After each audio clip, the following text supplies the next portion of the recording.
நம்முடைய கர்த்தராகிய இயேசு கிறிஸ்துவின் நாமம் மகிமைப்படுவதாக. இந்த நாளிலும் கர்த்தர் உங்களோடு இருந்து உங்களை பலப்படுத்தி நீங்கள் கையிட்டு செய்யும் பிரயாசங்களிலே அவருடைய ஆசீர்வாதத்தை தந்தருளி கிருபையாய் உங்களுக்கு இறங்குவாராக.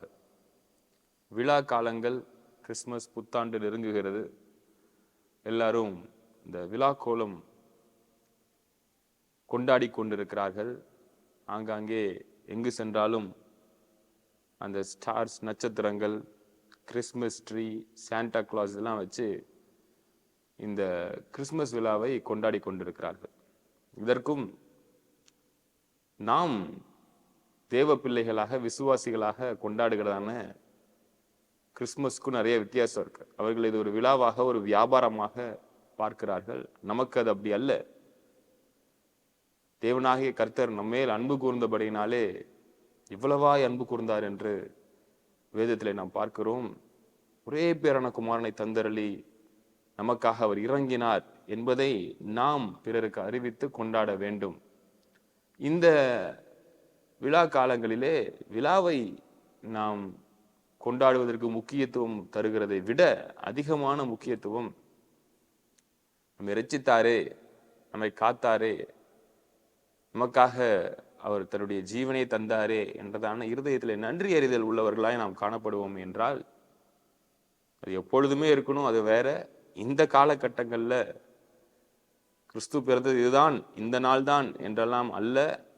அதற்கான சரித்திர சான்று எதுவும் இல்லை. இருந்தாலும் இந்த நாட்களிலே அதை அதிகமாய் நினைவு கூறுகிறவர்களாக நாம் காணப்படுவோம். கர்த்தர் நம்மை ஆசீர்வதிப்பாராக.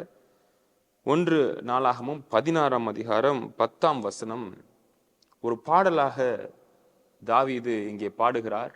கர்த்தரை உயர்த்துகிறார். என்னவானது என்றால், கர்த்தருடைய பெட்டியானது இஸ்ரேல் தேசத்திற்கு திரும்பினது. ஆடுகிறார்கள், பாடுகிறார்கள். இஸ்ரேல் ஜனங்கள் அதை கொண்டாடுகிறார்கள். நாம் இப்பொழுது கொண்டாடுகிறது போல அங்கே விழா கோலமிட்டு தேவனை உயர்த்தி பாடுகிறார்கள். இப்போ பாடும் பொழுது இந்த பாட்டுல ஒரு முக்கியமானதை தாவீது வெளிப்படுத்துகிறார். அது என்னவென்றால், அவருடைய பரிசுத்த நாமத்தை குறித்து மேன்மை பாராட்டுங்கள், கர்த்தரை தேடுகிறவர்களின் இருதயம் மகிழ்வதாக என்று இந்த பாடலிலே அவர் அநேக காரியங்களை சொல்லியிருந்தாலும் கூட இதை நான் குறிப்பாக இன்றைக்கு உங்களிடத்திலே பகிர்ந்து கொள்ளுகிறேன். இது என்னது? கர்த்தருடைய பரிசுத்த நாமத்தை குறித்து மேன்மை பாராட்டுகிறது. அதான் சொன்ன, இந்த விழா காலங்களிலே தேவனை குறித்து நாம் மேன்மை பாராட்ட வேண்டும். சபைகளிலே அநேக நிகழ்ச்சிகளை செய்து வாலிபர்கள், பிள்ளைகள் எல்லாம் கர்த்தரை மகிமைப்படுத்துதான நாட்கள். அது எல்லாத்தையும் விட ஒரு பிரதானமான ஒண்ணு இருக்கு. அது என்னன்னா, அவருடைய பரிசுத்த நாமத்தை குறித்து நாம் மேன்மை பாராட்ட வேண்டும், அவரை உயர்த்த வேண்டும், அவர் செய்த நன்மைகளை நினைவு கூர்ந்து அவரை இருதயத்திலே கொண்டாட வேண்டும். இது கிறிஸ்து பிறப்பதற்கு முன்பதாகவே பழைய ஏற்பாட்டிலே அதை நாம பார்க்கிறோம். இன்னும் அதிகமான அந்த அன்போடும் பாசத்தோடும் அந்த உறவோடும் கர்த்தர் நமக்கு பாராட்டி இருக்கிறதான கிருபைகளை கொண்டாடுகிற தேவ பிள்ளைகளாக நாம் காணப்பட வேண்டும் என்பதை நாம் புரிந்து கொள்ள வேண்டும். அது நமக்கு நல்லது. நமக்கென்று இந்த உலகத்திலே ஒன்றும் இல்லை. தேவ பிள்ளைகளாக, கிறிஸ்துவை ஏற்றுக்கொண்டவர்களாக நாம் வந்து விட்டோமே என்றால், நமக்கு மேன்மை பாராட்டுதல் என்று ஒன்று இருக்குமே என்றால் அது கிறிஸ்து இயேசுடைய நாமத்தை குறித்தே நாம் மேன்மை பாராட்டுவோம். இதை குறித்து ஏற்கனவே இந்த பாதைக்கு வெளிச்சம் நிகழ்ச்சியிலே நாம் தியானித்து இருக்கிறோம். இந்த உலகத்திலே நீதியை செய்கிறதான, நியாயத்தை நிலைநாட்டுகிறதான கர்த்தரை குறித்தே மேன்மை பாராட்ட கடவன் என்று தீர்க்க தரிசன புஸ்தகங்களிலே இருக்கிறதை நாம் பார்த்திருக்கிறோம். இங்கே பாருங்க, பரிசுத்த நாமத்தை குறித்து மேன்மை பாராட்டுங்கள், அவரை உயர்த்துங்கள், அவரிலே அன்பு கூறுங்கள், அவரை முதன்மைப்படுத்துங்கள், எப்பொழுதும் அவர் மேல் நோக்கமுடையவர்களாய் நீங்கள் இருங்கள். பரிசுத்த நாமத்தை குறித்து நாம் மேன்மை பாராட்ட கடவுள். நமக்கு இருக்கிறதான சொத்துக்கள் அல்ல, நமக்கு இருக்கிறதான தொடர்புகளிலே வருகிறதான அந்த எனக்கு அவங்களுக்கு தெரியும், இவங்களுக்கு தெரியும், அப்படி எல்லாம் நாம் வருகிறதான பாரம்பரியங்கள் அல்ல. நாங்க அந்த ஃபேமிலி, இந்த ஃபேமிலி, நாங்க அப்படிப்பட்டவங்க, இப்படிப்பட்டவங்க, இதுலலாம் இல்ல. தனிப்பட்ட ரீதியிலே ஒவ்வொருத்தருக்கும் கர்த்தர் கிறிஸ்து அவர் இறங்கி இருக்கிறார், அவர் வழி நடத்தி இருக்கிறார்.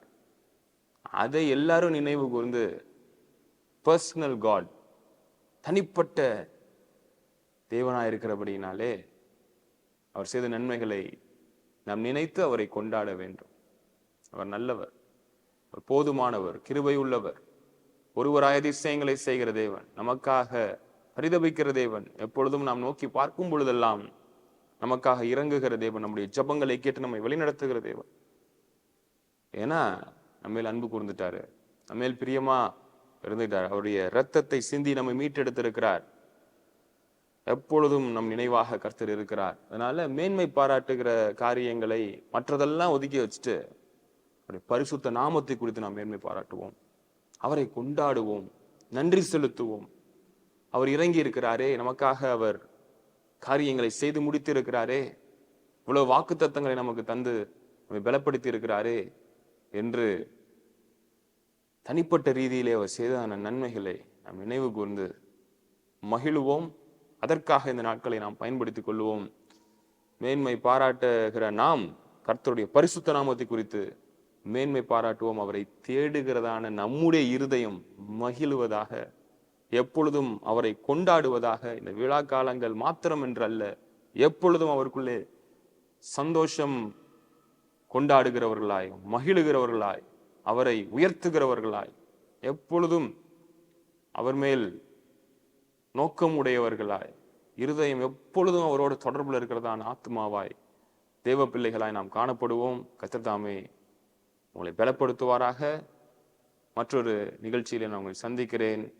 ஆமென்.